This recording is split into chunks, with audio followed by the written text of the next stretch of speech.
अस्सलामुअलैकुम सामीन। 18 रबीउल अव्वल है, 15 अक्टूबर है। सोशल इंडिया न्यूज़ में आपका खैर मकदम है। ख़बर का उन्वान है, बिजली का बल्ब चुराने वाला दरोगा मुअत्तल कर दिया गया है, सस्पेंड कर दिया गया है। मामला बहुत ही अहम है कि पुलिस के एक दरोगा ने ड्यूटी पर रहते हुए बिजली का बल्ब चुरा लिया है। मामला सीसीटीवी कैमरे में कैद हुआ है। ख़बर थोड़ी तफसील से सुनिए। उत्तर प्रदेश के प्रयागराज में ज़िले के फूलपुर थाना इलाके के एक दरोगा का बल्ब चुराते हुए वीडियो सोशल मीडिया पर वायरल हुआ था।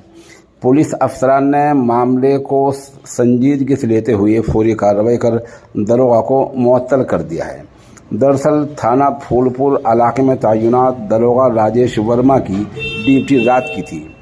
उस दिन दशहरा का मेला था। इलाके के लोगों के मुताबिक हादसा यानी मामला 6 अक्टूबर का है। सुनसान रात को परतापुर बैरियर पर तैनात ड्यूटी में गश्त के दौरान दरोगा जी एक बंद दुकान पर पहुंचे और इधर उधर देखने के बाद वहां लगे बल्ब को चुपके से चुरा कर जेब में डालकर चलते बने। दरोगा को ये नहीं पता था कि उनकी ये ओछी हरकत सीसीटीवी कैमरे में कैद हो रही है। ये वीडियो सोशल मीडिया पर वायरल हुई और आला अफसरान ने दरोगा को मुअत्तल कर दिया। ये आपको पता है, मुझे पता है कि दरोगा को होगा कुछ नहीं, यानी उसका कुछ नहीं बिगड़ेगा, क्योंकि जांच कमेटी बैठेगी। वो जांच कमेटी इन्हीं लोगों में से होगी और फिर मामले को 1, 2 या 2-4 महीने बाद रफा दफा कर दिया।